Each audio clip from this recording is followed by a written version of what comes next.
Hi గారు, welcome to our channel. ప్రస్తుతం మనతో పాటు దాము బాలాజీ గారు సీనియర్ జర్నలిస్ట్ ఉన్నారు. వాటితో ఒకసారి మాట్లాడదాం. నమస్కారం sir. Sir, Pakistan international airport ఒకటి పేలిపోయింది అని చెప్పేసి వార్తలు వస్తున్నాయి సార్. మరి దీన్ని ఇండియన్ ఆర్మీనే పేల్చేసిందా, లేకుంటే ఇతర ఏమన్నా కారణాలు ఉన్నాయా? మరి దీనికి సంబంధించిన ఎటువంటి వివరాలు ఉన్నాయి? ఎంతమంది ఇప్పటివరకు చనిపోయారు? మరి మీరేం చెప్తారు సార్ దీనికి? పాకిస్తాన్లో గత కొంతకాలంగా అంటే మనకి 22వ తేదీ పహల్గామ్ అటాక్ జరిగిన తర్వాత పాకిస్తాన్లో కొంతమంది మిలిటరీ సైనికులు చనిపోతున్నారు, సోల్జర్సు. అది ఇండియా డైరెక్ట్గా ప్రమేయం ఉందా లేదా అనేది పక్కన పెడితే మిలిటరీ మీద అటాక్స్ అయితే జరుగుతున్నాయి. ఈ క్రమంలో మొన్న ఒక సంచలనమైన విషయం చోటు చేసుకుంది. అదేంటంటే పాకిస్తాన్లో లాహోర్లో ఉండే అల్లమా ఇక్బాల్ ఇంటర్నేషనల్ ఎయిర్పోర్ట్ పేలిపోయింది. అంటే మొత్తం ఎయిర్పోర్ట్ పేలిపోవడం కాదు, అక్కడ ఉన్న డిఫెన్స్ సిస్టమ్స్ పేలిపోయినాయని చెప్తున్నారు. సో ఒక ఎక్స్ప్లోజన్ జరిగింది. దాంతో defence systems, air defence systems ఉంటాయి అక్కడ, ఆ డిఫెన్స్ సిస్టమ్స్ ఇన్స్టాలేషన్ చేస్తున్నప్పుడు పేలినాయి అనేది. దీనికి ప్రధాన కారణం ఏంటంటే సైబర్ అటాక్ అని చెప్తున్నారు. అంటే ఎవరో అక్కడ పోయి బాంబు పెట్టి అలా పేల్చింది కాదు, సైబర్ అటాక్ ద్వారా. అంటే సైబర్ అటాక్ అంటే DDoS అంటారు. DDoS అంటే డిస్ట్రిబ్యూటెడ్ డెనియల్ ఆఫ్ సర్వీస్ అని. డిస్ట్రిబ్యూటెడ్ డెనియల్ ఆఫ్ సర్వీసు నేను ఆల్రెడీ నిన్న డీటెయిల్గా చెప్పాను సైబర్ అటాక్స్లో.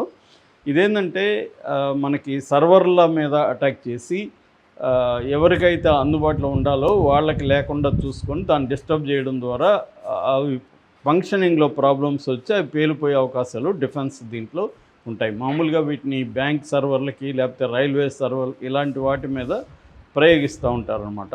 సో అలాగా ఇప్పుడు దీని మీద ప్రయోగించినట్టుగా మనకు అర్థమవుతుంది. అయితే ఇది ఎవరు ప్రయోగించారు, దీని వెనక ఇండియా ఉందా లేదా అనేది క్లారిటీ అయితే లేదు. కానీ ఒక సంస్థ అయితే మేమే చేసామని చెప్పుకుంటుంది. అదేంటంటే లిబరేషన్ ఆర్మీ ఆఫ్ ఆఫ్ఘనిస్తాన్ అన్నమాట. అది మేమే లిబరేషన్ ఫ్రంట్ ఆఫ్ ఆఫ్ఘనిస్తాన్ అనే ఒక సంస్థ మేమే చేసామంటుంది. ఆ తర్వాత వేరే వాళ్ళు కూడా ఇది మేమే చేసామని చెప్తున్నారు. ముఖ్యంగా ఒక జయాద్ మొసాద్ అని అలియాస్ జాకాల్ అని అతను నేనే చేశాను ఇది అని చెప్తున్నాడు.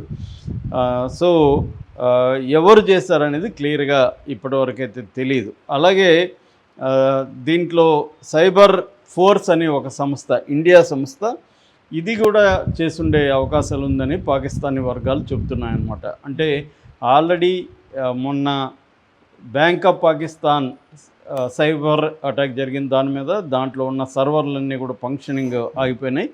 సో ఇప్పుడు ఇది జరిగింది అని చెప్తున్నారు అన్నమాట ఎయిర్పోర్ట్స్లో.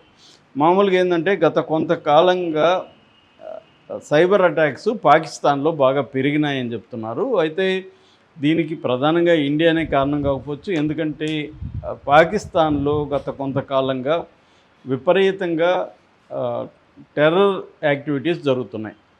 ఇప్పటి వరకు లాస్ట్ ఇయర్ చెప్పుకోవాలంటే 2024లో 1100 టెర్రరిస్ట్ అటాక్స్ జరిగాయి అన్నమాట పాకిస్తాన్లో. ముఖ్యంగా 2 సంస్థలు ఈ టెర్రరిస్ట్ అటాక్లు చేస్తున్నాయి. ఒకటి BLA, బలూచ్ లిబరేషన్ ఆర్మీ, అదొకటి. రెండోది TTP అంటే తెహ్రక్ ఈ తాలిబాన్ పాకిస్తాన్.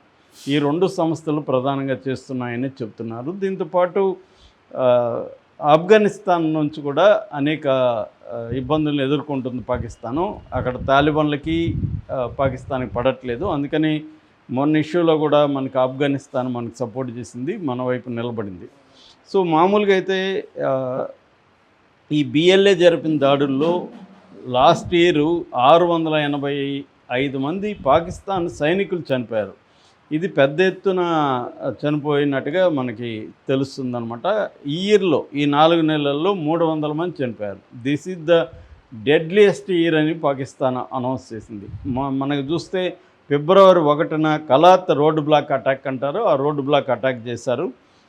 అందులో 78 మంది సైనికులు చనిపోయారు. మార్చి 11న జఫర్ ఎక్స్ప్రెస్, దాని మీద మనం వీడియో కూడా చేసాము.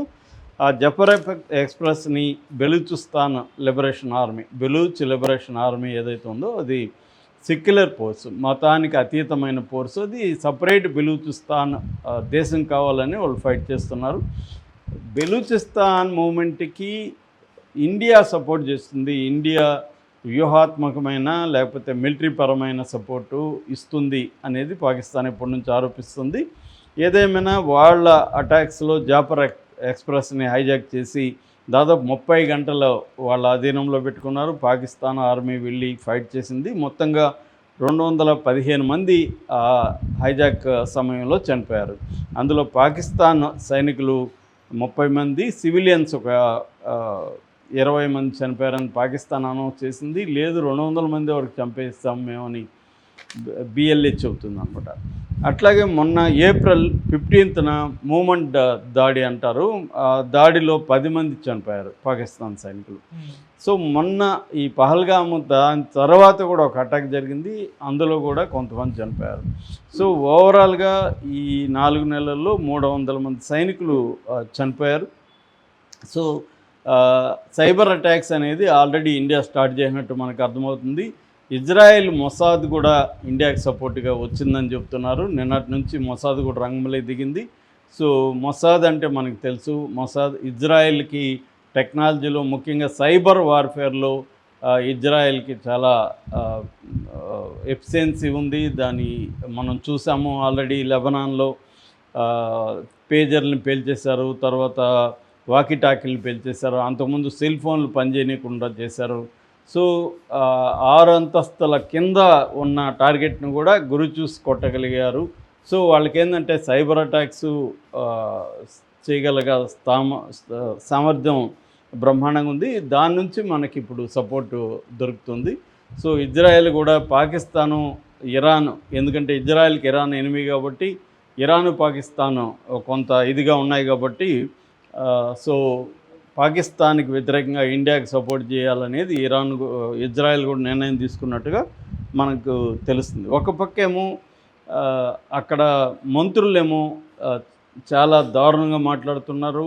నిన్న కూడా ఒక మంత్రి హనీఫ్ అబ్బాసీ అనే మంత్రి, మాకు 130 అణ్వాయుధాలు ఉన్నాయి, న్యూక్లియర్ హెడ్స్ ఉన్నాయి, అవన్నీ కూడా మేము ఇండియా మీద వేసేస్తాము, మీరు కానీ వాటర్ ట్రీటీని కానీ ఏమాత్రం మాకు ఇబ్బంది పెట్టినా సో మేము 130 అణ్వాయుధాలు వేస్తాము, గోరా, షాహీన్, గజ్ని ఈ ఆయుధాలు, ఈ క్షిపణులు మా దగ్గర ఉన్నాయి, ఇవి భారత్ కోసమే మేము తయారు చేసి పెట్టుకుని ఉన్నాము అని ఒక వార్నింగ్ సీరియస్గా ఇచ్చాడు. అట్లాగే రక్షణ శాఖ మంత్రి ఖవాజ్ ఆసిఫ్ కూడా ఓపెన్గానే ఒక ఇంగ్లీష్ ఛానల్కి, స్కై న్యూస్కి ఇచ్చిన ఇంటర్వ్యూలో మేము టెర్రరిస్ట్ యాక్టివిటీల్ని గత 3 దశాబ్దాలుగా చేస్తున్నాము, ఇది అమెరికా కోసం, బ్రిటన్ కోసం, యూరోపియన్ కంట్రీస్ కోసం చేశాము, మా దేశంలో టెర్రరిజం అనేది ఉంది, అయితే ఇట్ ఈజ్ ఎ మిస్టేక్, దానివల్ల మేము ఇబ్బందులు పడుతున్నాం అనేది మాట్లాడాడు. అట్లాగే షాబాజ్ షరీఫ్ ప్రధానమంత్రి కూడా నిన్న మాట్లాడాడు. ఆయన ఏమంటున్నాడంటే మేము పహల్గామ్ అటాక్ చేయలేదు, మేము చేయించలేదు, దాని మీద ఇంటర్నేషనల్గా ఎవరైనా విచారణకి ఆదేశిస్తే మేము కోఆపరేట్ చేస్తామనేది కూడా అతను చెప్తున్నాడు. అంటే ఒక పక్క మేము యుద్ధానికి రెడీ అని కవిస్తున్నట్టుగా మాట్లాడుతున్నారు, ఇంకో పక్కేమో మనం పోస్టులు కానీ మీడియాలో కానీ చూస్తే పాకిస్తాన్ పౌరులు కావచ్చు, ఇంక్లూడింగ్ ఆర్మీలో కొంతమంది కూడా యుద్ధం వద్దు, అనవసరంగా మనం ఇండియాని, ఇప్పుడు ఇండియా మనల్ని ఏం చేయలేదు కదా, మనం ఎందుకు పోయి వాళ్ళ భూభాగంలో మనుషులను చంపాలి, సో యుద్ధం వద్దు, ఆల్రెడీ మేము ఆకలితో చస్తున్నాం ఇక్కడ, సో ఎకనామిక్ కండిషన్ చాలా దారుణంగా ఉండి ఇప్పుడు యుద్ధం వస్తే ఒక 50 ఏళ్ళు వెనక్కి వెళ్ళాల్సి వస్తుంది అన్న ఒక భయాందోళన అయితే కనిపిస్తున్నాయి. కానీ ఈ మినిస్టర్లు మాత్రం విపరీతంగా నోరేసుకొని మాట్లాడుతూ ఉండడం కనిపిస్తుంది. ఈ నేపథ్యంలో ఇండియా సైలెంట్గా అటాక్స్ మొదలుపెట్టిందా అనే డౌట్ చాలామందికి వస్తుంది. ఒక పక్క ఓపెన్గా చేసింది,